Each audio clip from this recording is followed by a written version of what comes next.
Welcome मित्रांनो, तुम्हा सर्वांचं स्वागत आहे. मित्रांनो, आज आपण कृषी सेवक लेखी परीक्षा झाली होती 2018 मध्ये. तो पेपर संपूर्ण पेपर बघणार आहोत. म्हणजे त्यामध्ये आपण काय करणार आहोत, बुद्धिमत्ता आणि गणिताचा जो पार्ट आहे, इंग्लिशचा आणि मराठी ग्रामरचा जो पार्ट आहे तो सोडून बाकीचा सामान्य ज्ञान आणि महत्त्वाचे कृषी तांत्रिक घटकाशी रिलेटेड जो पार्ट आहे त्यावर जे काही क्वेश्चन पडले होते ते क्वेश्चन सर्व आपण ॲनालिसिस करणार आहोत. मग मित्रांनो, तुम्हाला प्रश्न पडला असेल की सिलेबस तर चेंज झाला आहे, मग आपण PYQ का बघतोय. हे बघा मित्रांनो, सिलेबस जरी चेंज झाला असेल तरी तो सिलेबस आहे, जे प्रश्न आहेत ते तसेच येतात, त्याच्या आजूबाजूनी प्रश्न फिरतात. फरक फक्त एवढा आहे की ही परीक्षा आता IBPS पॅटर्ननुसार होणार आहे. म्हणजे 5 ऑप्शन तुम्हाला मिळणार आहेत आणि बाकीचा ओल्ड सिलेबस आहे तो हा एक जवळ सारखाच आहे मित्रांनो. जास्त त्यामध्ये डिफरन्स आपल्याला दिसत नाही. म्हणून मित्रांनो, आपल्याला PYQचं ॲनालिसिस करायचं आहे आणि PYQ मध्ये आपण बघितलं तर तिथे फक्त 4च ऑप्शन आहेत, हे लक्षात ठेवा.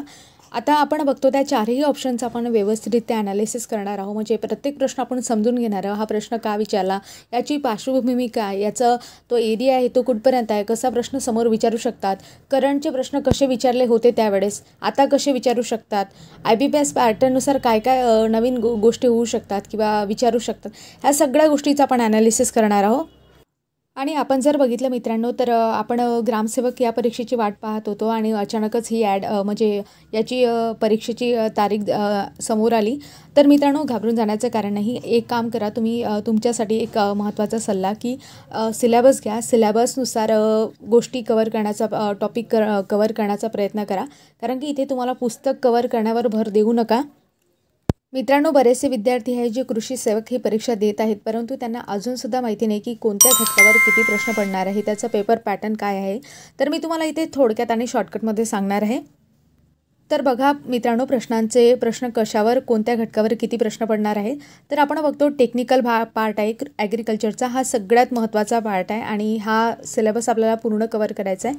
की कृषी घटकाशी रिलेटेड आपण बघतो तांत्रिक घटकावर 60 प्रश्न विचारले जाणार आहेत आणि त्याला 120 गुण आहेत. म्हणजे आपण बघतो की प्रत्येकी एका प्रश्नाला 2 गुण, अशा प्रकारे टेक्निकल पार्टमध्ये तुम्हाला 60 प्रश्न, त्याला 120 गुण, अशा प्रकारे त्याचं विभाजन असणार आहे. मित्रांनो, आपण जर समोर बघितलं तर त्यामध्ये बुद्धिमत्ता चाचणी आहे आणि बुद्धिमत्ता चाचणीमध्ये आपण बघतो 20 प्रश्न 20 गुणांसाठी विचारण्यात येणार आहे. म्हणजे प्रत्येकी 1 गुण असणार आहे. समोर आहे मराठी भाषा, त्यामध्ये 20 प्रश्न 20 गुणांसाठी, म्हणजे इथे सुद्धा प्रत्येकी 1 गुण मिळणार आहे. इंग्रजी भाषा आहे, इंग्रजी भाषेमध्ये सुद्धा 20 प्रश्न 20 गुणांसाठी, म्हणजेच प्रत्येकी 1 गुण मिळणार आहे. तसंच सामान्य ज्ञान आहे, सामान्य ज्ञानमध्ये 20 प्रश्न 20 गुणांसाठी असणार आहेत. अशा प्रकारे मित्रांनो प्रश्नांचं विभाजन आहे. मित्रांनो, आता तुमच्यासाठी एक महत्त्वाचा सल्ला की तुम्ही जर तांत्रिक घटकावर बघितलं तर तांत्रिक घटकामध्ये 60 प्रश्न विचारले जाणार आहे आणि प्रत्येकी प्रश्नाला, म्हणजे एका प्रश्नाला 2 गुण आहेत. म्हणून तुम्ही जास्तीत जास्त भर जो आहे तो कृषी घटकावर द्या. बाकी तुम्ही सामान्य ज्ञान वगैरे या गोष्टींवर जर भर दिला तर मित्रांनो, तुम्ही या फील्डमध्ये नसले आणि नवीन जर असाल तर बघा, यामध्ये तुमचा टाईम वाया जाऊ शकतो. कारण की परीक्षा जवळ आलेली आहे. म्हणून तुम्ही जास्तीत जास्त टेक्निकल पार्ट कवर करण्याचा प्रयत्न करा. कारण काय आहे मित्रांनो, कारण की आपण बघतो सामान्य ज्ञान हा जर आपण घटक बघितला तर या टॉपिकमध्ये आपण बघतो की जिओग्राफी तुम्हाला विचारणार आहे, हिस्ट्री विचारणार आहे, करंटशी रिलेटेड प्रश्न असतात, इकॉनॉमिक्सशी रिलेटेड प्रश्न असतात आणि ज्या जिल्ह्याचा तुम्ही पेपर देणार आहे त्या जिल्ह्याचे संबंधितसुद्धा प्रश्न असतात. हा, तुम्ही जिल्ह्याशी संबंधित प्रश्न नक्कीच करू शकतात. म्हणजे आजूबाजूची माहिती नक्कीच करा. आणखी महत्त्वाची गोष्ट म्हणजे मित्रांनो, आणखी तुम्हाला एन्व्हायरमेंट विचारू शकतात, सायन्सशी रिलेटेड प्रश्न विचारू शकतात, कुठलाही प्रश्न विचारू शकतात. करंटशी रिलेटेड जास्त प्रश्न पडतात, त्यामध्ये पुरस्कार पडतात आणि भरपूर आहेत. मी तुम्हाला एक एक गोष्ट सांगणारच आहे. समोर जसा प्रश्न आला तसं मी तुम्हाला गोष्टी क्लिअर करत जाईल. म्हणून मित्रांनो, मनापासून आणि एक प्रामाणिक सल्ला तुम्हा सर्वांसाठी की तुम्ही दिवसाचं वेळेचं व्यवस्थित नियोजन करा. त्यामध्ये कृषी घटक जास्तीत जास्त कवर करण्याचा प्रयत्न करा. दररोज गणिताला थोडाफार वेळ द्या. म्हणजे त्यामध्ये तुम्हाला वैवारी, शेकडेवारी, बॉडमास अशा बेसिक गोष्टी आहेत त्या तुम्हाला आल्या पाहिजेत. त्यावर प्रयत्न करा. त्याच्यानंतर बुद्धिमत्तेशी रिलेटेड सोपे प्रश्न असतात, जास्त हार्ड प्रश्न विचारत नाहीत. समोर आपण बघितलं मित्रांनो, तर यामध्ये महत्त्वाचं म्हणजे की मराठी भाषा आणि इंग्रजी भाषा आहे. व्याकरण पूर्ण करण्यावर भर द्या आणि राहिलाच वेळ तर तुम्ही सामान्य ज्ञान करा, असा माझा सल्ला राहील. आणि सामान्य ज्ञानमध्ये कुठले विषय करायचे महत्त्वाचे ते सुद्धा मी तुम्हाला टॉपिक वाईज सांगणार आहे समोर प्रश्नामध्ये, म्हणून व्हिडिओ कंटिन्यू पहा. बरेचसे नवीन विद्यार्थी मित्रसुद्धा आपल्याशी या चॅनलशी जोडत आहेत. त्यांना बऱ्याचशा गोष्टी माहिती नाही. मित्रांनो, आपण एक पोल सेक्शनसुद्धा यामध्ये आपल्याला मिळालेलं आहे, कारण आपले सबस्क्रायबर दिवसेंदिवस वाढत आहेत आणि पोल सेक्शन आपल्याला उपलब्ध झालं आहे. त्यामध्ये आपण बरेचसे क्वेश्चन घेत असतो. त्यासाठी तुम्हाला कम्युनिटीमध्ये ऑप्शनमध्ये जायचं आहे. तिथे तुम्हाला पोल सेक्शन दिसणार आहेत. तसंच मित्रांनो, तुम्ही सॅटिस्फाईंग गोष्टी करण्यासाठी म्हणजे तुम्हाला एक रिफ्रेशसाठी मी शॉर्ट व्हिडिओसुद्धा अपलोड करत असते, ते सुद्धा तुम्ही पाहू शकता. आणि पोल ऑप्शन सोडवण्यासाठी तुम्ही चॅनलला नक्की सबस्क्राईब करा यासाठी मित्रांनो. आणि तसंच बेल आयकॉनला प्रेस करा, जेणेकरून नवनवीन व्हिडिओ जेव्हा अपलोड केले जातील तेव्हा तुम्हाला त्याच्या नोटिफिकेशन मिळतील. म्हणून मित्रांनो, दररोज प्रश्न सोडवण्यासाठी आणि लेक्चर अपडेटेड राहण्यासाठी तुम्ही चॅनलला सबस्क्राईब नक्की करा. चला तर मित्रांनो, आता भरपूर वेळ घेतला मी तुमचा. आता आपण आपल्या प्रश्नपत्रिकेला सुरुवात करूया. मित्रांनो, हा पेपर 2018 मधील आहे आणि हा संपूर्ण पेपर आपण कवर करणार आहोत. याचे 2-3 पार्ट पडणार आहेत, कारण की एका व्हिडिओ लेक्चरमध्ये ह्या गोष्टी सगळ्या शक्य नाहीत आणि लवकरच आपण हे सगळे पार्ट कवर करू एका पाठोपाठ. यामध्ये आपण जर बघितलं मित्रांनो, पहिला प्रश्न आहे, जगातील आघाडीचे रेशीम उपभोक्ता राष्ट्र आहे. तर बघा, ऑप्शन आहेत भारत, चीन, ब्राझील आणि जपान.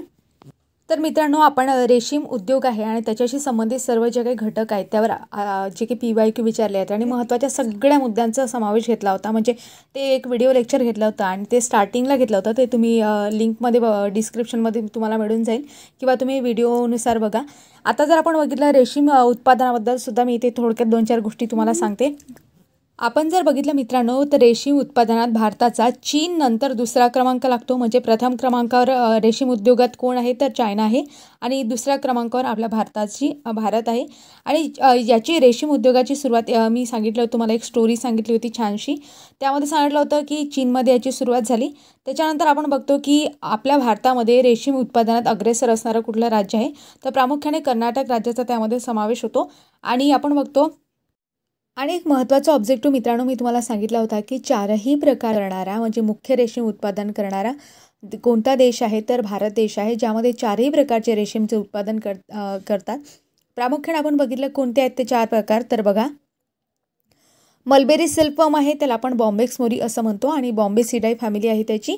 आणि मलबेरी लीव्ज म्हणजे तुतीच्या पानांवर ते जगतात. दुसरा आहे इरिस सिल्कवर्म, त्यालाच आपण फिलोसॅमिया रिसिनी असं म्हणतो. आणि सॅटर्निडाई ही जी आहे ते फॅमिली आहे. म्हणजे एक लक्षात घ्या मित्रांनो की इथे जर आपण बघितलं, इरिस सिल्कवर्म आहे, टसर सिल्कवर्म आहे आणि मुगा सिल्कवर्म आहे, या सगळ्यांची फॅमिली एकच आहे, ते म्हणजे सॅटर्निडाई किंवा सॅटर्निडाई असं सुद्धा म्हणतात. आणि जर आपण मलबेरी सिल्कवर्म बघितलं, म्हणजे तुतीच्या पानांवर जगणारा सिल्कवर्म बघितला, त्याला आपण बॉम्बेक्स मोरी असं म्हटलं, तर त्याची बॉम्बेसिडाई फॅमिली आहे, म्हणून लक्षात ठेवा. आणि बॉम्बेसिडाई फॅमिली आहे यावर प्रश्न पडलेला आहे, म्हणून मी इथे तुम्हाला ह्या गोष्टी सांगितल्या. आणखीन रेशीम उत्पादनाच्या बाबतीत एक महत्त्वाचा ऑब्जेक्टिव्ह विचारतात, म्हणजे 2-3 प्रश्न आहेत, ते सुद्धा सांगून देते की पेब्राइन नावाचा डिसीज असतो, म्हणजे रोग असतो, जो रेशीम किड्यांवर येतो. आणि तो कशामुळे होतो, तर प्रोटोझोआमुळे होतो. आणि आपल्याला माहिती आहे मित्रांनो, आणखी एक पेस्ट असते, पेस्ट म्हणजे कीड येते कुठली, तर उझी फ्लाय नावाची. तर उझी फ्लाय नावाची जी कीड असते ते सिल्कवर्मवर येते, म्हणून लक्षात ठेवा. आणखी एक प्रश्न विचारला जातो मित्रांनो की मुगा सिल्कवर्म आहे, तो प्रामुख्याने आपण बघतो आसाम राज्यामध्ये आहे आणि त्याचं सायंटिफिक नाव जर आपण बघितलं ते सुद्धा ॲथेरिया आसामा असं आहे, म्हणून लक्षात ठेवा. आणि हा जो आहे प्रामुख्याने जर विचार केला, हे सर्वात महाग रेशीम आहे आणि जरी कामासाठी वापरतात, म्हणून लक्षात ठेवा. अशा प्रकारे मित्रांनो आपण रेशीम उत्पादन आहे त्याबद्दल थोडक्यात काही 2-4 गोष्टी महत्त्वाच्या बघितल्या. तुम्ही लेक्चर पूर्ण बघू शकता, लिंकसुद्धा मी तुम्हाला टाकून देईन. बघा, आता प्रश्नाकडे येऊ की जगातील आघाडीचे रेशीम उपभोक्ता राष्ट्र आहे. यामध्ये लक्षात ठेवा, उपभोक्ता राष्ट्र विचारलेलं आहे त्यांनी, क्रमांक नाही विचारला. क्रमांक असतं तर आपण चीन हे उत्तर दिलं असतं, परंतु इथे उपभोक्ता राष्ट्र म्हटलं आहे. आणि आपल्याला माहिती आहे भारताची लोकसंख्या कशी आहे, जास्त आहे. आणि भारतामध्ये जर बघितलं त्याचं उपभोग आहे तो सर्वात जास्त घेतला जातो, म्हणून भारत त्याचं म्हणजे प्रथम क्रमांकात आहे उपभोक्त्यानुसार. म्हणून इथे ऑप्शन क्रमांक ए भारत हे याचं बरोबर उत्तर आहे. तसं मित्रांनो, आता आपण 2023मध्ये चीनला सुद्धा लोकसंख्येमध्ये मागे टाकलं आहे, म्हणजे चीन आपल्या आधी होता. तर मित्रांनो, तुमच्यासाठी प्रश्न राहील की कोणत्या तारखेपासून, कोणती दिनांक होती ती, की त्या दिनांकापासून आपणही लोकसंख्या ही चायनाच्या वर आहे असं घोषित करण्यात आलेलं आहे. 2023मधलीच ती डेट आहे, तुम्ही कमेंट करण्याचा प्रयत्न करा. तर मित्रांनो, आता समोरचा प्रश्न पाहू. युरियामध्ये नत्राचे प्रमाण किती टक्के असते? यामध्ये ऑप्शन आहे 48, 46, त्याच्यानंतर 25 आणि 42. हा सगळ्यांना माहिती आहे मित्रांनो की युरियामध्ये नत्राचं प्रमाण जे असते 46 असते. आणि मित्रांनो, या प्रश्नाचं तुम्हाला डिटेल ॲनालिसिस पाहायचं असेल तर मी सेंद्रिय शेती नावाने एक टॉपिक घेतला होता. त्यामध्ये तुम्हाला सगळा तो टॉपिक ग्रामसेवक आणि कृषी सेवक अत्यंत महत्त्वाचा टॉपिक आहे, तो तुम्ही नक्की क्लिअर करून जा. त्यामध्ये सगळे जे महत्त्वाचे कंटेंट आहे आणि मॅरेथॉन टाईप एक लेक्चर आहे, पण त्यामध्ये सर्व गोष्टी कव्हर करण्याचा मी प्रयत्न केला आहे. ते लेक्चर नक्की बघून जा. मित्रांनो, तुमच्यासाठी काही प्रश्न आहेत. त्यामध्ये आपण बघतो की मी तुम्हाला नॅनो युरियाबद्दल माहिती विचारते की नॅनो युरिया आपण बघतो आता नवीनच हे मार्केटमध्ये आलेला आहे. तो कोणी केला आहे, कोणत्या संस्थेने नॅनो युरिया तयार केलेला आहे हे तुम्हाला सांगायचं आहे. सोबतच नॅनो युरियामध्ये किती प्रमाणात किती टक्के नायट्रोजनचे कंटेन असते ते सुद्धा सांगायचं आहे. त्याच्यामध्ये पार्टिकल साईज आहे ते सुद्धा विचारू शकतात की किती पार्टिकल साईज आहे त्याची, आणि त्याचा महत्त्वाचा फायदा काय आहे ते सुद्धा तुम्ही कमेंट करण्याचा प्रयत्न करा. एवढी सगळी माहिती मित्रांनो, इन्फॉर्मेशन गरजेची आहे. ती संस्थासुद्धा महत्त्वाची आहे आणि ह्या सगळ्या गोष्टी महत्त्वाच्या आहेत कारण की करंटशी रिलेटेड डेटा आहे. म्हणून शक्य तितक्या मित्रांनी कमेंट करण्याचा प्रयत्न करा. समोर पाहू मित्रांनो की रिकाम जागा हे राष्ट्रीय फळ आहे असा प्रश्न आहे. यामध्ये ऑप्शन आहे केळी, पपई, आंबा आणि नारळ. तर लहानात लहान मुलाला सुद्धा याचं उत्तर येईल. हे सगळ्यांना माहिती आहे की आंबा हे आपलं राष्ट्रीय फळ आहे. अशाच बाबतीत एक मागे सुद्धा ग्रामसेवकच्या बाबतीत एक प्रश्न पडला होता. त्याबद्दल मी तुम्हाला महाराष्ट्राची डिटेल इन्फॉर्मेशन विचारली होती आणि महत्त्वाची आहे मित्रांनो, महाराष्ट्राची डिटेल इन्फॉर्मेशन तुम्हाला माहिती असायला हवी कारण की कृषी सेवक, ग्रामसेवक या परीक्षांमध्ये त्यावर प्रश्न पडतात. म्हणून महाराष्ट्राची डिटेल इन्फॉर्मेशन ठेवा. आता मित्रांनो, आपले राष्ट्रीय फळ आंबा याबद्दल मी थोडक्यात माहिती तुम्हाला सांगणार आहे. माझ्या प्रत्येक शब्दाकडे लक्ष द्या, व्यवस्थित लक्ष द्या. बघा, आंब्याचं जे मूळ स्थान आहे ते मेघालयातील दालमियागिरी टेकड्या असं समजलं जाते आणि आंब्याला आपण शास्त्रीय नाव जर बघितलं तर मँजिफेरा इंडिका हे आहे. आणि आपण जर बघतो की भारत हा जो आहे तर जगातील आंब्याचा सर्वात मोठा उत्पादक आहे आणि जवळजवळ आपण आंब्याच्या उत्पादनापैकी 66% उत्पादन जे आहे ते भारतामध्ये होते. आंबा संशोधन केंद्रात जर आपण बघितलं तर नुजीवीड या ठिकाणी विजयवाडा आंध्र प्रदेश या ठिकाणी 1994 स्थापन झालं. आणि आंब्याच्या निर्यातीत सगळ्यात जास्त जो वाटा असतो तो प्रामुख्याने हापूस आंब्याचा असतो. आणि आपल्याला माहिती आहे हापूसची क्वालिटी, कंटेंट वगैरे सगळ्या गोष्टी माहिती आहे आणि प्रामुख्याने कोकणामध्ये हापूस येतो. मित्रांनो, आंब्याच्या जाती आहेत त्यावर प्रश्न विचारले जातात की बघा, लंगडा, दशेरी ही जी जात आहे ते प्रामुख्याने उत्तर प्रदेशामध्ये पाहायला मिळते. त्याच्यानंतर तोतापुरी जी जात आहे ते कर्नाटकामध्ये पाहायला मिळते. केशर जी जात आहे ते गुजरातमध्ये पाहायला मिळते. नीलम जी आहे ते दक्षिण भारतामध्ये प्रामुख्याने पाहायला मिळते. आणि करेल ही जात विचारतात, लोणच्यासाठी कोणती जात प्रसिद्ध आहे तर करेल आहे. आणि ही जात आपण गोव्यामध्ये पाहायला मिळते. आणि जर आणखी बघितलं तर रसासाठी सर्वश्रेष्ठ जात कुठल्या आहेत आंब्याच्या तर पायरी आणि दूध पेठा नावाच्या जाती आहेत. त्या आंब्याच्या रसासाठी खूप महत्त्वाच्या आणि प्रसिद्ध आहेत. आणि आपण बघतो मित्रांनो, काही आंबे असे आहेत की वर्षभर त्याला फळे लागतात सुद्धा. मग असे सुद्धा काही व्हेरायटी आहेत ज्याला वर्षातून 2-3 वेळा मोहर येतो. मग कोणत्या व्हेरायटी आहेत त्या रुमानी आहे, नंतर नीलम आहे, अली पसंत आहे. अशा ज्या व्हेरायटी आहेत त्यांना 2-3 वेळा मोहर येतो वर्षातून. आणखी महत्त्वाच्या मित्रांनो की विदर्भात कुठल्या जाती आहेत, कोकणात कोणत्या आहेत, मराठवाड्यात कोणत्या आहेत हे सुद्धा प्रश्न विचारतात. संकरित जातीवर जास्त करून प्रश्न पडतात की बघा, संकरित जाती सांगते, लक्षपूर्वक ऐका. हापूस मादी आणि नीलम नर यांच्या संकरातून रत्ना ही जात तयार झालेली आहे. काय म्हटलं मी? हापूस मादी आणि नीलम नर याच्या संकरातून रत्ना ही जात तयार झाली आहे. आणि रत्ना ही जात कोणी केली? कोकण कृषी विद्यापीठाने शोधून काढलेली आहे, म्हणून लक्षात ठेवा. आणि याच्यामध्ये आपण म्हणतो ना शाखा तयार होत नाहीत, तर ही आहे, परंतु ही शाखा तयार होत नाही. आणि याची गोडीसुद्धा हापूससारखी नसते, पण त्याचा क्रॉस आहे, लक्षात ठेवा. हापूस आणि नीलमच्या क्रॉसमधून रत्ना झालेली आहे. नंतर आपण बघतो हापूस आणि रत्ना याच्या क्रॉसमधून, पुढे बघा, हापूस आणि रत्ना याच्या क्रॉसमधून सिंधू झालेली आहे. आणि सिंधूवर ऑब्जेक्टिव्ह पडतो की बिनकोईची जात आहे, म्हणजे याच्यामध्ये गुठली नसते, म्हणून लक्षात ठेवा. समोर आपण बघतो आम्रपाली, एक बुटकी जात आहे. आम्रपाली कशी तयार झाली? दशहरी आणि नीलम यांच्या क्रॉसमधून आम्रपाली ही जात तयार झाली आहे. आणि ही जी आहे ते डॉक्टर M.S. स्वामीनाथन यांनी शोधलेली जात आहे. आणि ICARच्या अंतर्गत ही जात शोधण्यात आली होती, म्हणून लक्षात घ्या मित्रांनो. कोणती? आम्रपाली ही संकरित जातीमध्ये येते. महत्त्वाची जातमध्ये मित्रांनो साई सुगंध नावाची जात आहे. ते महात्मा फुले कृषी विद्यापीठाने तयार केली आहे आणि ते कोणाच्या क्रॉसमधून झालेले आहे? तोतापुरी आणि केशर यांच्या क्रॉसमधून साई सुगंध नावाची जात महात्मा फुले कृषी विद्यापीठाने तयार केली आहे. आता समोर आपण बघतो मल्लिका नावाची जात आहे. मल्लिका नावाच्या याच्यावर प्रश्न पडलेला आहे. ICARने डेव्हलप केलेली आहे आणि राज्यसेवेला सुद्धा याच्यावर प्रश्न पडलेला आहे. दशहरी मादी आणि नीलम नर यांच्या क्रॉसमधून संकरातून मल्लिका तयार झाली. कशामधून? दशहरी आणि नीलम यांच्या संकरातून मल्लिका ही जी जात आहे ICARने डेव्हलप केलेली आहे. अशा प्रकारे मित्रांनो आपण महत्त्वाच्या काही जाती बघितल्या. आता आपण समोर पाहू मित्रांनो. समोरचा प्रश्न आहे, ऊस रिकाम जागा जातीमध्ये मोडतो. आता एकदम सिंपलचा प्रश्न आहे. मी तुम्हाला माहिती आहे शास्त्रीय नावे का घेतली. आपल्याला हॉर्टिकल्चरची सुद्धा शास्त्रीय नावं घ्यायचे बाकी आहेत. आणखी महत्त्वाचे आपण ॲग्रिकल्चरचे घेतले आणि आपल्याला त्याच्या फॅमिलीसुद्धा बघायचे आहे. ते सुद्धा लेक्चर मी लवकरच अपलोड करेल. आता आपल्याला ऊसाबद्दल बघायचं मित्रांनो, त्याचं कोणत्या जातीमध्ये तो मोडतो. म्हणजे इथे वेगवेगळ्या सांगितलं आहे, मालवेसी, चिनोगोडियासी, ग्रामिनी सांगते मी तुम्हाला की पुरस्कार आणि शेवटचे ॲमॅरॅन्थॅसी आहे. तर मित्रांनो आपल्याला माहिती आहे की ऊस आहे म्हणजेच काय गवतवर्गीय पीक आहे आणि ते कशामध्ये मोडतो तो तर ग्रामीण फॅमिलीमध्ये मोडतो. म्हणून महत्त्वाचा ऑब्जेक्टिव्ह आहे, लक्षात ठेवा. आता मित्रांनो ऊसाच्या बाबतीत थोडक्यात महत्त्वाच्या गोष्टी पाहू. ऊसाला आपण इंग्लिशमध्ये म्हणजे सायंटिफिक नाव जर बघितलं तर सॅकॅरम ऑफिसिनारम असं आपण त्याला म्हणतो. त्याचं मूळ स्थान आपण बघितलं न्यूगिनी व भारत आहे आणि जगाचे साखरेचे कोठार म्हणून आपण काय क्युबाला ओळखतो. कोणत्या देशाला ओळखतो? क्युबा देशाला ओळखतो. म्हणून महत्त्वाच्या गोष्टी आहेत, लक्षात ठेवा. आणि ऊसाच्या एकूण उत्पादनात जर आपण बघितलं तर भारताचा प्रथम क्रमांक लागतो. म्हणजे भारत देश अग्रेसर आहे.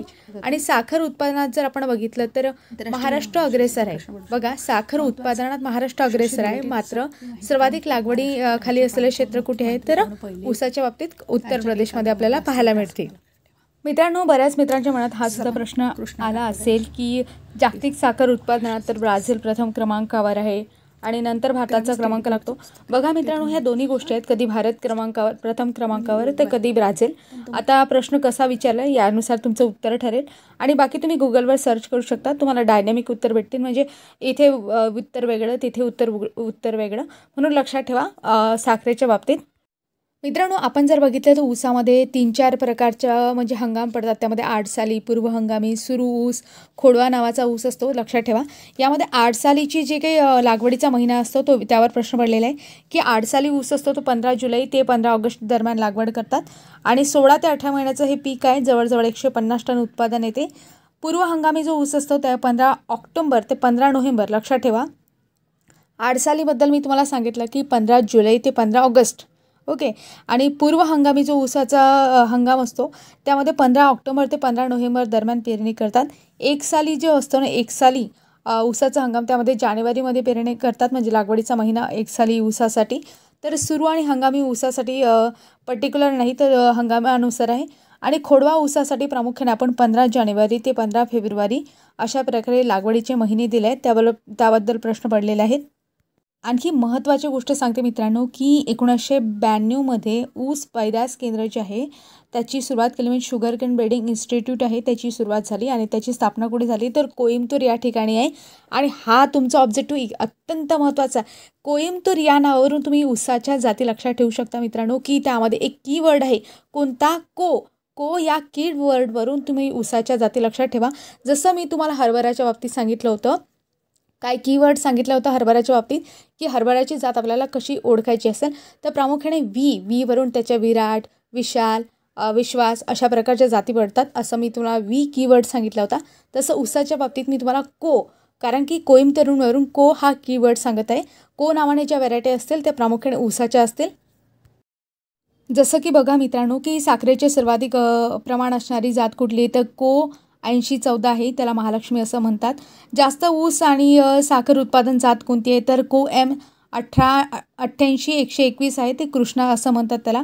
विदर्भ आणि मराठवाड्यासाठी सरस जात कोणती वापरली जाते तर 4704 आहे. म्हणजे एक गोष्ट तुम्हाला लक्षात आली का, इथं कीवर्ड आला म्हणजे आपल्याला त्या ऊसाच्या जाती आहेत असं लक्षात ठेवायचं आहे. म्हणजे कीवर्ड इतर जातींच्या बाबतीत नसणार आहे असं नाही म्हणत आहे मी. कीवर्ड आला की जास्त करून आपल्याला उत्तरापर्यंत तुम्हाला कुठली गोष्ट माहिती नसेल तेव्हा तुम्ही उत्तरापर्यंत पोहोचू शकतात. म्हणून हा एक हिंट होऊ शकते किंवा कीवर्ड तुमच्यासाठी होऊ शकते. आणखी महत्त्वाची गोष्ट आहे मित्रांनो, ऊसावर ग्लायफोसेटची फवारणी केल्यास ऊसाचे दर हेक्टरी उत्पादन म्हणजे 5.65% जास्त वाढते. तसेच साखरेचे प्रमाण जे आहे ते 13.54% वाढते आणि हे महत्त्वाची गोष्ट आहे. तसंच जर आपण बघितलं ऊसाचा रस तपासण्यासाठी ब्रिस ब्रिक्स सॅक्रोमीटरचा वापर करतात किंवा हँड रिफ्रॅक्टोमीटर वापरतात, ज्यामुळे त्यात आणखी महत्त्वाची गोष्ट म्हणजे ऊसामध्ये पक्व ऊसाचा ब्रिक्स निर्देशांक विचारला जातो, तो 21 ते 24 अंश असतो, लक्षात ठेवा. आणखी महत्त्वाची गोष्ट म्हणजे ऊसावर 500 ppmची इथिलीनची फवारणी केल्यास जास्त उत्पादन मिळू शकते, म्हणून हा सुद्धा प्रश्न महत्त्वाचा आहे की इथिलीनची फवारणी त्यावर करतात.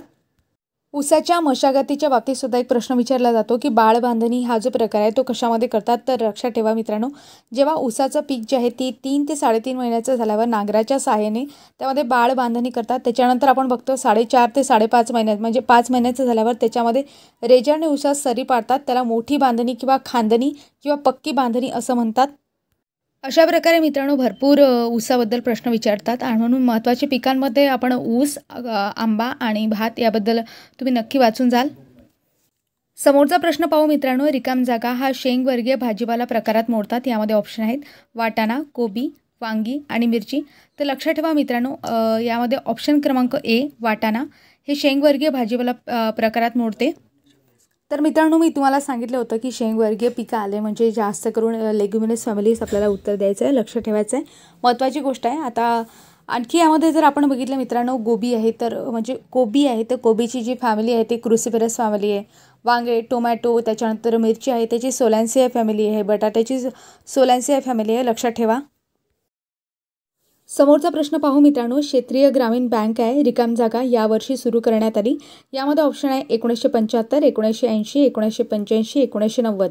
तर मित्रांनो इथे ऑप्शन क्रमांक ए 1975 हे याचं बरोबर उत्तर आहे. आता आपल्याला क्षेत्रीय ग्रामीण बँक काय आहे आणि त्याच्याबद्दल संबंधित महत्त्वाच्या गोष्टी काय आहेत आणि बाकीचे प्रश्न कसे पडू शकतात, हा जो आहे बँकिंग रिलेटेड, इकॉनॉमिक्सशी रिलेटेड हा एक क्वेश्चन आहे. म्हणजे सामान्य ज्ञान या टॉपिकमध्ये हा प्रश्न विचारण्यात आलेला आहे.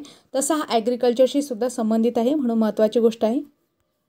मित्रांनो, मी तुम्हाला बँकांच्या राष्ट्रीयकरणाच्या बाबतीत काही महत्त्वाच्या गोष्टी सांगितल्या होत्या. त्यामध्ये प्रामुख्याने आपण विकास योजनांमध्ये त्या गोष्टी मी तुम्हाला सांगितल्या होत्या, पंचवार्षिक योजनांमध्ये. पण आता इथे प्रश्न विचारला आहे म्हणून थोडक्यात आजूबाजूची माहिती सांगते की राष्ट्रीयकृत बँका, त्याला आपण नॅशनलाइज बँका असं म्हणतो.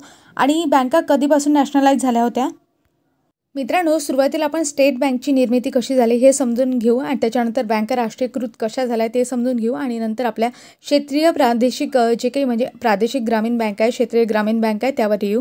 सुरुवातीला आपण पाहू स्टेट बँकेची निर्मिती कशी झाली. तर बघा, गोष्ट आहे 1806ची.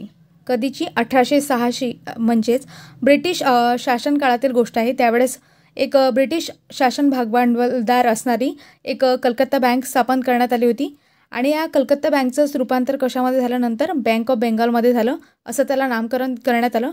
म्हणजे बँक ऑफ बेंगॉल हे जे बँक आहे त्याच्यानंतर आणखी एक बँक स्थापन करण्यात आली होती, बँक ऑफ बॉम्बे.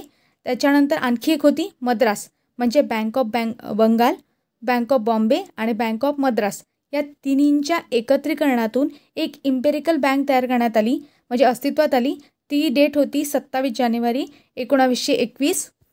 म्हणजे मित्रांनो, इम्पेरिकल बँक नावाने जी बँक होती, आपले स्टेट बँकेचं आधीचं नाव आहे हे इम्पेरिकल बँक, जे 1921ला 3 बँकांच्या एकत्रीकरणातून अस्तित्वात आली होती.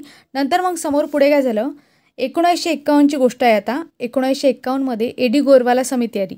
मग ए डी गोरवाला समितीने त्यांच्या अध्यक्षतेखाली एक सर्वेक्षण समिती होती. ती सर्वेक्षण समिती कोणती होती? अखिल भारतीय ग्रामीण पतपुरवठा सर्वेक्षण समिती होती. त्याचे जे अध्यक्ष होते ते ए डी गोरवाला होते आणि त्यांनी सांगितलं की 1954मध्ये त्यांनी अहवाल दिला आणि त्यांनी सांगितलं की हे जी इम्पेरिकल बँक आहे या इम्पेरिकल बँकेचं नाव स्टेट बँक ऑफ इंडिया असं करा. म्हणून 1 जुलै 1955ला इम्पेरिकल बँकेचं हस्तांतरण होऊन त्याचं नाव स्टेट बँक ऑफ इंडिया असं करण्यात आलं. नंतर काय झालं मित्रांनो, आपण बघितलं 1 जुलै 1955मध्ये स्टेट बँकेची निर्मिती झाली. नंतर स्टेट बँकेमध्ये आणखी काही महत्त्वाच्या बँका विलीन झाल्या आणि 1960मध्ये स्टेट बँक समूहाची स्थापना झाली. मग आता स्टेट बँक समूह त्यामध्ये विलीन झाल्यामुळे काय झालं, जे काही स्टेट बँक होती त्याचं भाग भांडवल आहे ते वाढलं, ते जास्त कोटींमध्ये जाऊ लागलं. मग अशा वेळेस आपण बघतो की त्यावेळेस जे काही श्रीमंत लोक होते आणि शहरामध्येच ह्या बँका ज्या होत्या त्या अस्तित्वात होत्या. मग इंदिरा गांधींना वाटलं की बँकांचं राष्ट्रीयकरण आपण हे ग्रामीण भागापर्यंत म्हणजे राष्ट्रीयकरण करून नॅशनलाइज बँका करून आपण ग्रामीण भागापर्यंत लोकांपर्यंत एक इकॉनॉमी डेव्हलप करू शकतो, त्यांच्यापर्यंत त्यांचा आर्थिक जे काही आहेत प्रश्न ते सोडू शकतो त्यांना पतपुरवठा करून. म्हणून त्यांनी बँकांचं नॅशनलायझेशन म्हणजे राष्ट्रीयकरण करण्याचा निर्णय घेतला. बँकांच्या राष्ट्रीयकरणामुळे शासन करत असलेले जे काही पंचवार्षिक योजनांचं नियोजन सुरू होतं ते सुकर होणार होतं. तसेच शहरामध्ये जे काही एकवटलेले जे काही बँकांचं जाळं होतं ते सुद्धा ग्रामीण भागापर्यंत पोहोचणं अपेक्षित होतं. म्हणून इंदिरा गांधींनी म्हणजे त्यावेळेचं जे केंद्र सरकार होतं त्यांनी काय केलं तर राष्ट्रीय धोरणांना अनुसरून म्हणजे पंचवार्षिक योजना वगैरे सुरू होत्या त्यावेळेस. म्हणून राष्ट्रीय धोरणांना अनुसरून आर्थिक विकास व नियोजन करण्याच्या उद्देशाने म्हणजे हे कारण देऊन त्यांनी 19 जुलै 1969ला 50 कोटीपेक्षा जास्त रुपयांच्या ठेवी ज्या होत्या ज्या बँकांमध्ये अशा 14 बँकांचं राष्ट्रीयकरण केलं. त्याच्यानंतर आपण बघतो मित्रांनो की 15 एप्रिल 1980ला सुद्धा 200 कोटीपेक्षा जास्त भागभांडवल असणाऱ्या 6 बँकांचं राष्ट्रीयकरण करण्यात आलं. अशा प्रकारे मित्रांनो त्या काळी बँकांचं राष्ट्रीयकरण झालं आणि हे यावर प्रश्न पडलेले आहे म्हणून हा टॉपिक मी घेतला. इथे एक क्षेत्रीय ग्रामीण बँक हा टॉपिक आपल्याला दिसला म्हणून आपण इतर बँकांची सुद्धा माहिती घेतली. आता आपण प्रादेशिक ग्रामीण बँक म्हणजेच त्याला आपण दुसऱ्या भाषेमध्ये क्षेत्रीय ग्रामीण बँक असं सुद्धा म्हणतो त्याबद्दल बघणार आहोत. त्यालाच आपण रिजनल रुरल बँक असं इंग्लिशमध्ये म्हणतो, RRBs असं म्हणतो. आणि आपण बघतो RRBची स्थापना कशी झाली तर त्यामागे थोडीशी हिस्ट्री आहे की स्टेट बँक आणि सहयोगी बँका ज्या एकमेकांत विलीन झाल्या त्याच्यानंतर राष्ट्रीयकरण झालं 1969ला आणि त्याच्यानंतर काय झालं या बँकांचा विस्तार आहे तो ग्रामीण भागापर्यंत पोहोचण्यासाठी क्षेत्रीय ग्रामीण बँका सुरू करण्यात आल्या म्हणजे रिजनल रुरल बँका सुरू करण्यात आल्या. त्यासाठी काय झालं 1975मध्ये नरिमन समिती यांच्या अध्यक्षतेखाली ग्रामीण बँकांसाठीचा कार्यगट त्याला आपण working group on rural bank असं म्हणतो स्थापन करण्यात आला आणि या कार्यगटाने ग्रामीण भागासाठी प्रादेशिक ग्रामीण बँका स्थापन करण्याची शिफारस केली. आपण त्याची पर्टिक्युलर डेट जर बघितली तर 2 ऑक्टोबर म्हणजे गांधी जयंतीला 2 ऑक्टोबर 1975ला 5 प्रादेशिक ग्रामीण बँका स्थापन करण्यात आल्या. त्यामध्ये जे प्रथम बँक होती मुरादाबाद उत्तर प्रदेशमधली बँक होती, सिंडिकेट बँकद्वारा ती पुरस्कृत होती. नंतर गौर ग्रामीण बँक आहे मालडा पश्चिम बंगालमधली, युनायटेड बँकद्वारा ती पुरस्कृत होती.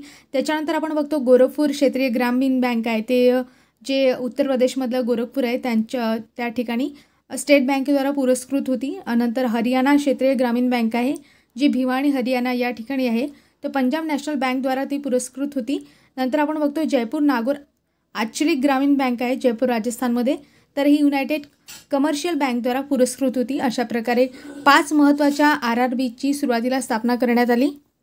मित्रांनो जेव्हा पूर्ण सिलेबसचं मी ॲनालिसिस केलं त्यामध्ये लक्षात आलं मित्रांनो की बँक बाजार याबद्दल थोडक्यात विचारण्यात आलेले आहे. त्यामध्ये तुम्हाला मी एक स्ट्रक्चर सांगते आधी बँकेचं कसं काय असते म्हणून आणि त्याच्यानंतर प्रश्न काय विचारले आहेत मी प्रश्न तुमच्यासाठी देते तुम्हाला त्या प्रश्नाची उत्तर द्यायची आहेत. बघा इथे समोर तुम्हाला एक चार्ट दिसतो आहे त्यामध्ये बँक बाजार दिसते.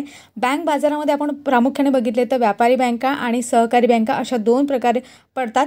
आता सहकारी बँकेला परीक्षेच्या दृष्टिकोनातून अत्यंत महत्त्वाचे आहे. सहकारी बँकामध्ये आपण बघतो ग्रामीण बँका आहेत आणि शहरी बँका आहेत. ग्रामीण बँकामध्ये आणखी त्याचे विभाजन पडते.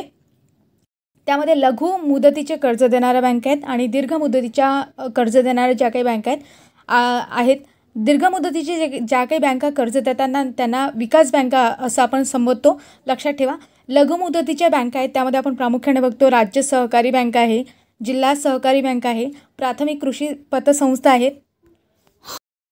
ह्या ज्या बँका आहेत मित्रांनो यावर प्रश्न पडलेले आहेत आणि यावर प्रश्न हमखास पडणार आहेत. तुम्हाला यामध्ये प्रश्न असा पडतो मी तुमच्यासाठी प्रश्न देते आता की भारतामध्ये एकूण राज्य सहकारी बँका किती आहेत त्यापैकी महाराष्ट्रामध्ये किती राज्य सहकारी बँका आहेत तसंच भारतामध्ये एकूण किती जिल्हा सहकारी बँका आहेत महाराष्ट्रामध्ये एकूण किती जिल्हा सहकारी बँका आहेत त्याचप्रमाणे भारतात एकूण किती प्राथमिक कृषी पतसंस्था आहेत तसंच महाराष्ट्रात एकूण किती कृषी पतसंस्था आहेत. मित्रांनो एक गोष्ट लक्षात घ्या मी जे प्रत्येक शब्द सांगते प्रत्येक वर्ड माझ्या लेक्चरमधला महत्त्वाचा आहे. हेच लेक्चर नाही मागचे सुद्धा लेक्चर एकदम अतिशय महत्त्वाचे आहेत. मग ते ग्रामसेवक असो कृषी सेवक असो किंवा सर्व स्पर्धा परीक्षांसाठी तुम्हाला उपयुक्त आहे. कुठेतरी या गोष्टींचा मी अभ्यास केलेला आहे म्हणूनच माझ्या अभ्यासातून मी तुम्हाला ह्या सगळ्या गोष्टी सांगत आहे.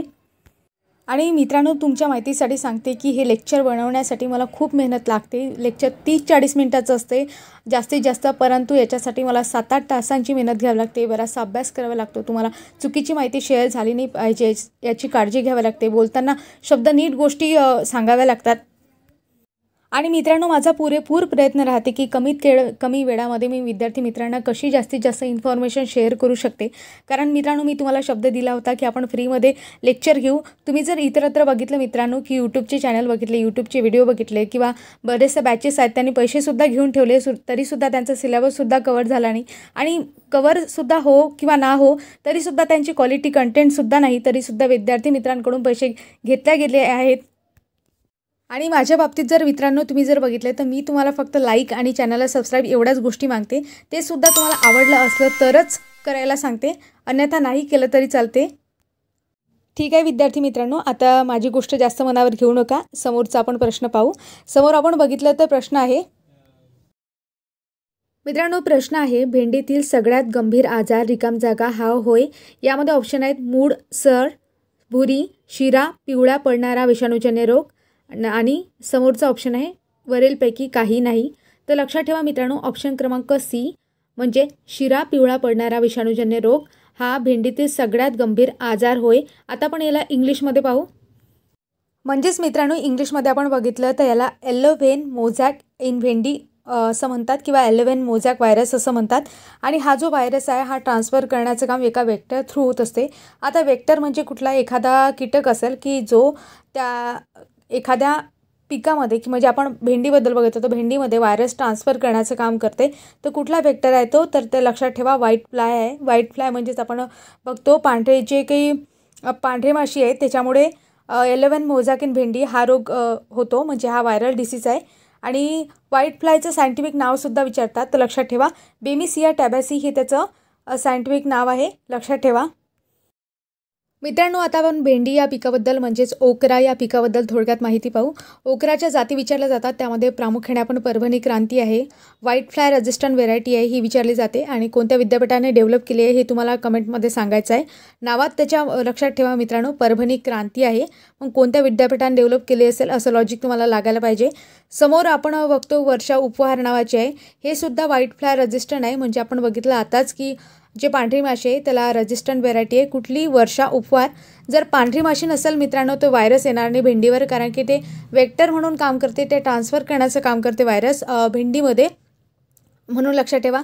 आणखी एक व्हेरायटी आहे पुसा सावनी नावाची, तसंच पंजाब पद्मिनी नावाची व्हेरायटी आहे, पुसा मखमली नावाची व्हेरायटी आहे, अर्का अनामिका नावाची व्हेरायटी आहे, हिस्सार उन्नत नावाची व्हेरायटी आहे. या महत्त्वाच्या भेंडीच्या व्हेरायटी आहेत, त्यावर प्रश्न पडलेले आहेत. भेंडीवरील महत्त्वाचा डिसीज तर आपण बघितला मित्रांनो की काय म्हणून, तर येलो व्हेन मोझॅक व्हायरस आहे म्हणून. पण भेंडीवर एक पेस्टसुद्धा महत्त्वाची आहे ते पडते, आणि ती कोणती आहे तर फ्रूट बोरड.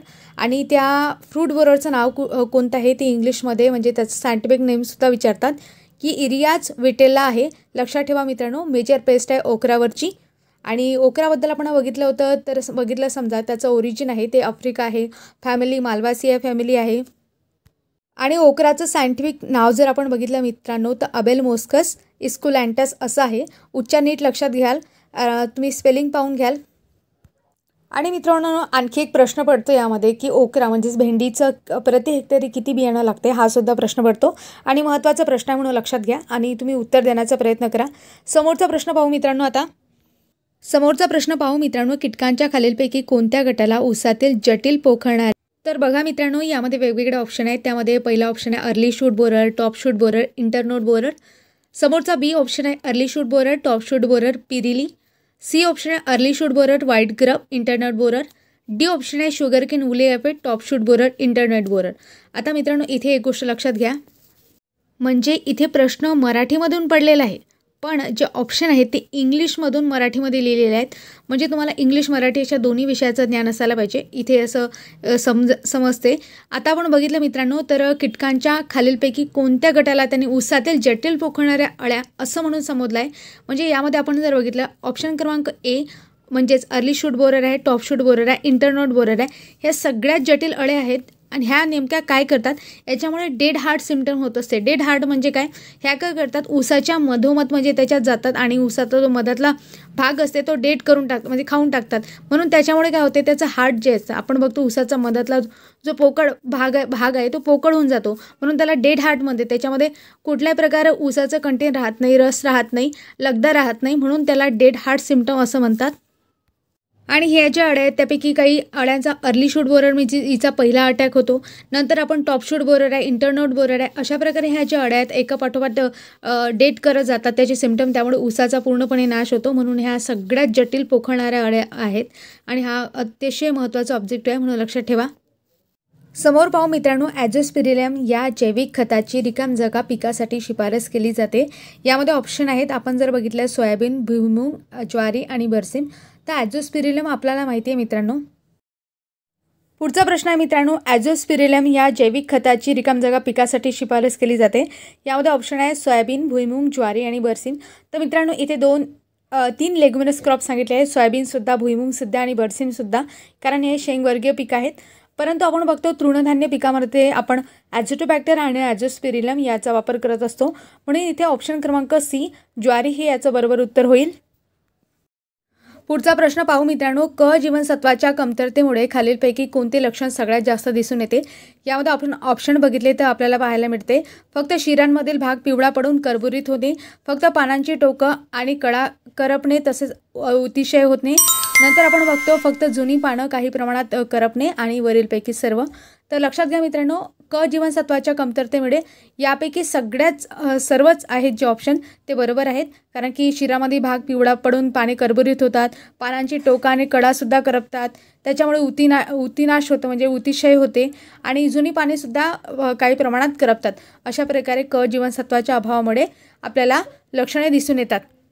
मित्रांनो, क जीवनसत्वाच्या बाबतीत कमतरता ही झाली वनस्पतीच्या बाबतीत, पण तशीच क जीवनसत्वाच्या बाबतीत आपण जर माणसांच्या बाबतीत, प्राण्यांच्या बाबतीत जर डिफिशियन्सी बघितली तर आपल्याला बघायला मिळते की क जीवनसत्व म्हणजेच विटॅमिन सी असं आहे आणि त्याला आपण ॲस्कॉर्बिक ॲसिड असं म्हणतो. त्याच्या डिफिशियन्सीमुळे स्कर्वी डिसीज होतो, हे सगळ्यांना माहिती आहे. आणि याचे जर रिच सोर्सेस बघितले तर कुठले आहे, क जीवनसत्व सगळ्यात जास्त कशात असते तर लक्षात ठेवा आवळ्यामध्ये असते, त्याच्यानंतर गावा पेरूमध्ये आपल्याला पाहायला मिळते, सिट्रस फ्रूटमध्ये जास्त करून जे काही आंबट फळ असतात त्यामध्ये क जीवनसत्व आपल्याला जास्त प्रमाणात पाहायला मिळते. मित्रांनो, समोरचा जो प्रश्न आहे भारत सेवक समाजाशी रिलेटेड आहे आणि हिस्ट्रीशी रिलेटेड, पर्टिक्युलर आपण जर बघितलं समाजसुधारक यांच्याशी रिलेटेड हा प्रश्न आहे. यामध्ये आपण बघतो की प्रश्न पाहू सुरुवातीला की भारत सेवक समाजाची स्थापना कोणी केली. यामध्ये ऑप्शन आहेत गोपाळकृष्ण गोखले, विठ्ठल रामजी शिंदे, बाळ गंगाधर टिळक, धोंडो केशव कर्वे. 2 वेळा प्रश्न लिहिला गेला कारण की वरचा प्रश्न चुकला होता ऑप्शनमधून. तर लक्षात ठेवा खालचा प्रश्न बघा तुम्ही. यामध्ये आपण बघितलं तर मित्रांनो, भारत सेवक समाजाची स्थापना आहे ते गोपाळकृष्ण गोखले यांनी केली. मित्रांनो, आता आपण भारत सेवक समाजाच्या स्थापनेबद्दल थोडक्यात माहिती पाहू. भारत सेवक समाजाची स्थापना आहे ती 12 जून 1905 रोजी गोपाळकृष्ण गोखले यांनी देशसेवेला वाहून नेणाऱ्या तरुणांची पिढी तयार करण्यासाठी केली होती आणि साम्राज्याअंतर्गत स्वराज्य तसेच देशबांधवांची उन्नती ही भारत सेवक समाजाची उद्दिष्ट होती. मित्रांनो, गोखलेंबद्दल मी तुम्हाला एक इंटरेस्टिंग गोष्ट सांगते की महात्मा गांधीजी जे होते ते महात्मा गांधीजी गोपाळकृष्ण गोखले यांना आपले गुरु मानत असत. तर गोपाळकृष्ण गोखले जे आहेत ते न्यायमूर्ती रानडे जे आहेत त्यांना आपले राजकीय गुरु मानत असत. अशा प्रकारे हा गुरूंचा एक क्रम आहे. कारण काय आहे मित्रांनो की न्यायमूर्ती रानडे आहेत यांच्या मार्गदर्शनाखाली गोपाळकृष्ण गोखले यांनी राजकीय वाटचाल सुरू केली होती. तसंच आपण बघतो गोपाळकृष्ण गोखले यांच्या मार्गदर्शनाखाली महात्मा गांधीजींनी राजकीय वाटचाल सुरू केली, म्हणून हे एकमेकांना गुरु मानत असत. म्हणून लक्षात ठेवा हा क्रम महत्त्वाचा आहे की महात्मा गांधीजी गोपाळकृष्ण गोखले यांना गुरु मानत असत, तर गोपाळकृष्ण गोखले हे जे आहेत ते न्यायमूर्ती रानडेंना गुरु मानत असत.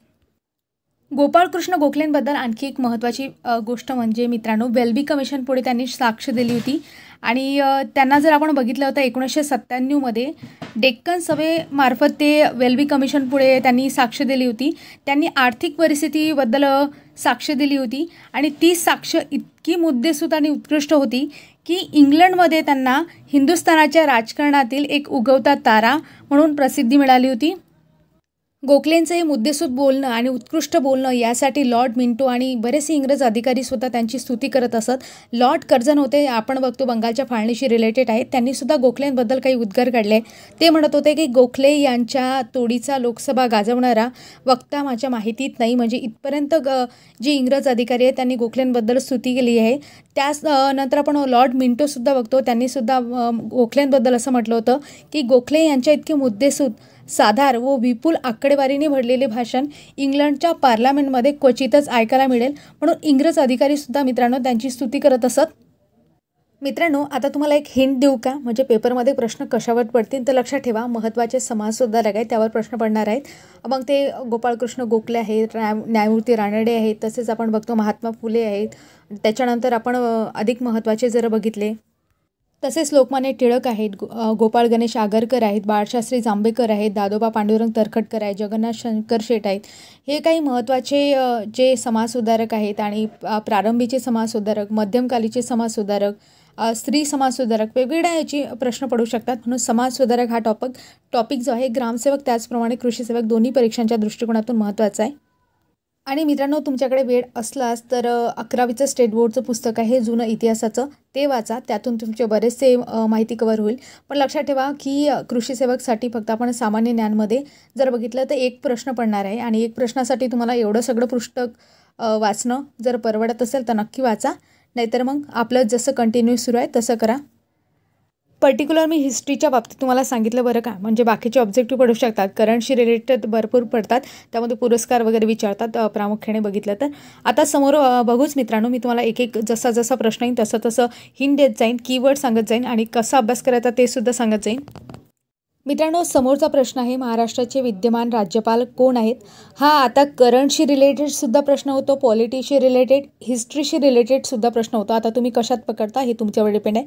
असो प्रश्नाशी मतलब आपल्याला, तर आपण इथे बघितलं महाराष्ट्राचे विद्यमान राज्यपाल कोण आहेत असा प्रश्न त्यावेळेस विचारला होता, म्हणजे 2018च्या परीक्षेमध्ये. तर त्यावेळेस जे होते, तर मित्रांनो हा जो प्रश्न आहे ते त्यावेळेचे विद्यमान राज्यपाल आहेत त्यांच्याबद्दल विचारण्यात आला होता आणि त्यावेळेस जे होते सी विद्यासागर राव हे होते. म्हणजे 2018चा प्रश्न आहे म्हणून मी सांगते की, आणि महाराष्ट्राचे हे जे होते 18वे राज्यपाल होते. आता भगतसिंग कोश्यारी आपण बघितलं मागचे, ते 19वे, आणि जे 20वे आहेत ते रमेश बैस आहेत.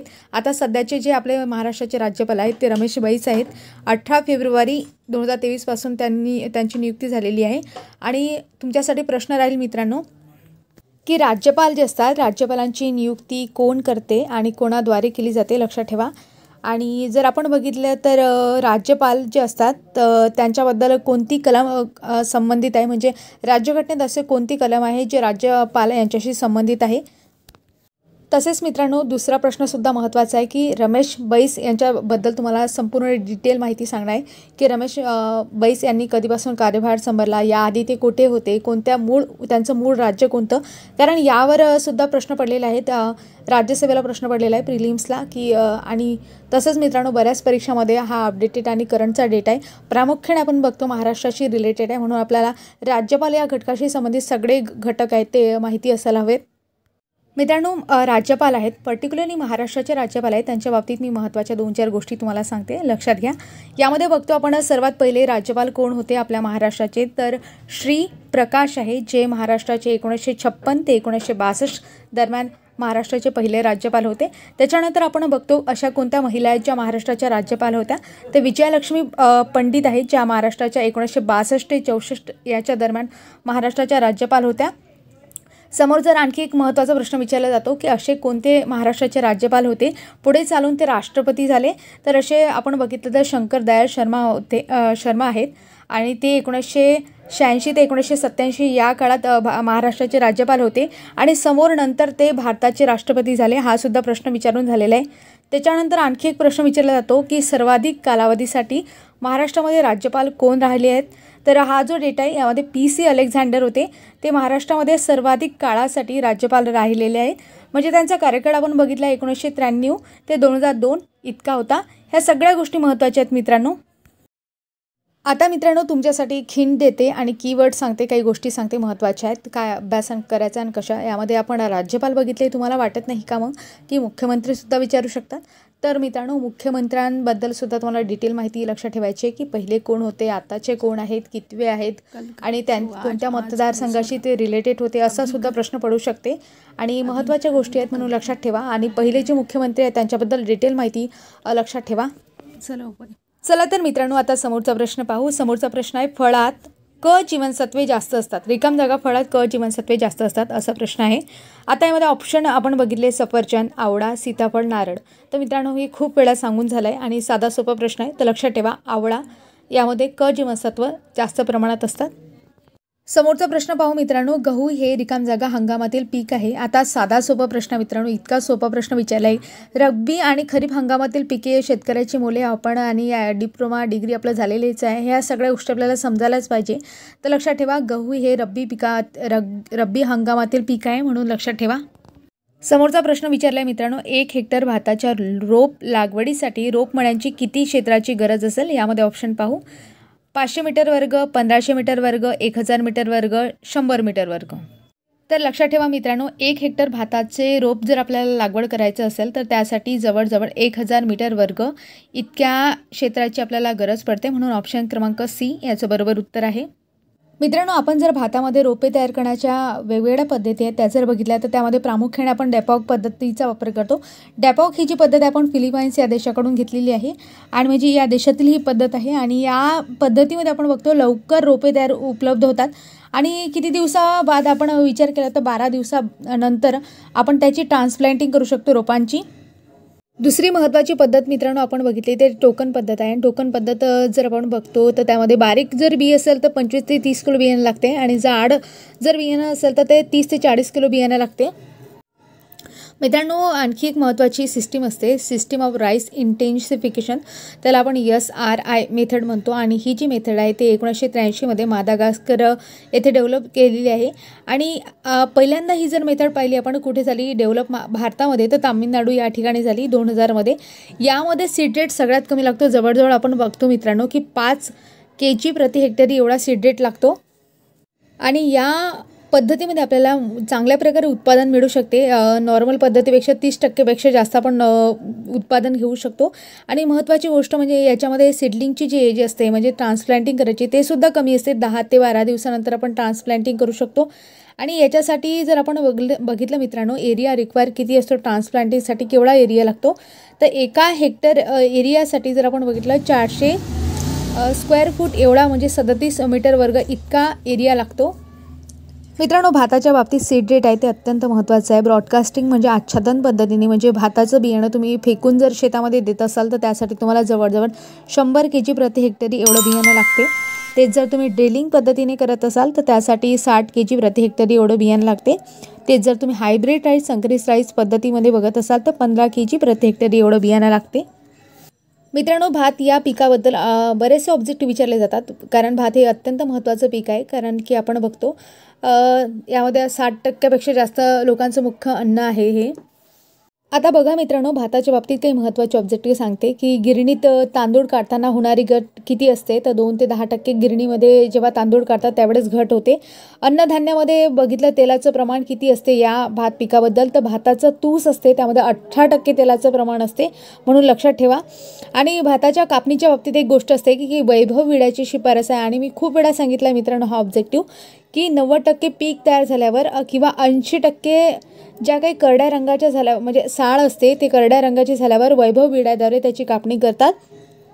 आणि तांदळामध्ये ओलाव्याचं प्रमाण कितीपर्यंत ठेवतात जवळजवळ कुठपर्यंत तो तांदूळ वाळवावा म्हणजे वाळू घालतात तर लक्षात ठेवा 12 ते 14% एवढं प्रमाण त्यामध्ये राहिलं पाहिजे इथपर्यंत तो वाळवतात. तसंच मित्रांनो तांदळाच्या बाबतीत डिसीजसुद्धा विचारतात कोणकोणते डिसीज आहेत तर त्यामध्ये खैरा, बंट, उदबत्त्या नावाचा उदबत्त्या नावाचा रोग कशावर येतो असा प्रश्न विचारला आहे म्हणून लक्षात ठेवा उदबत्त्या नावाचा हा भाताच्या बाबतीत आहे. त्याच्यानंतर करपा आणि तुडतुडे आपल्याला किडींपैकी दिसतात त्यामध्ये. आणि महत्त्वाची गोष्ट म्हणजे मित्रांनो ग्रासिस्टंट व्हायरस असतो आपण बघतो की ग्रासिस्टंट हा व्हायरस आहे आणि त्याच्यासाठी प्रतिबंधक जात कुठली आहे तर IR36 ही जी जात आहे ते ग्रासिस्टंट व्हायरसला प्रतिबंधक जात आहे. मित्रांनो, राईसवरचा जो काही ग्रासी स्टंट नावाचा डिसीज असतो, एक व्हायरल डिसीज असतो आणि तो ट्रान्सफर करण्यासाठी एक वेक्टर असतो, तो म्हणजे कोणता, तर ब्राउन प्लांट होपर म्हणून लक्षात ठेवा. त्याला इंग्लिशमध्ये म्हणजे सायंटिफिक नावसुद्धा विचारू शकतात की नीला पार्वता लोगेन्स असते. तर ग्रासी स्टंट व्हायरस आहे तो ब्राउन प्लांट होपर आहे, तो ट्रान्सफर करतो, लक्षात ठेवा. आणि तसंच जो असतो टुंग्रो डिसीज असतो, टुंग्रो डिसीज असतो राईसवरचा, तो ग्रीन लीफ होपर आहे. त्याला आपण नेफोटेटिक्स वेरेसेन्स असं म्हणतो, म्हणजे हे त्याचं सायंटिफिक नाव आहे, लक्षात ठेवा. Tungro disease, green leaf hopper, grassy stunt disease, brown plant hopper, दोन्ही गोष्टी लक्षात ठेवा. आणि दोन्ही हे व्हायरल डिसीज आहेत आणि यावर प्रश्न पडतो म्हणून महत्त्वाच्या गोष्टी आहेत म्हणून सांगितल्या. मित्रांनो, अशा प्रकारे आपण 2018मधील जो काही कृषी सेवक पदाकरता पेपर झाला होता त्यामधील महत्त्वाचे प्रश्न पाहिले. म्हणजे हा पेपर आपण बघितला तर त्याचे 3-4 भाग होतील मित्रांनो, कारण की एवढं जर डिटेल ॲनालिसिस आपण सांगत गेलो तर आपण हे कवर करू हा पूर्ण पेपर. मित्रांनो, हे जे PYQ आपण ॲनालिसिस घेतलं म्हणजे प्रश्नांच्या माध्यमातून सिलेबस कवर करण्याचा एक प्रयत्न केलेला आहे. इथे समोरचा भाग 2 लवकरच आपण घेऊन येऊ मित्रांनो. आणि तुम्हाला कंटेंट कसं वाटलं तर ते कमेंटमध्ये नक्की सांगा. आणि अशाच नवनवीन व्हिडिओसाठी लाईक, शेअर आणि सबस्क्राईब करायला विसरू नका. भेटूया पुढील व्हिडिओमध्ये. तुम्हा सर्वांचे खूप खूप आभार मित्रांनो. थँक्यू.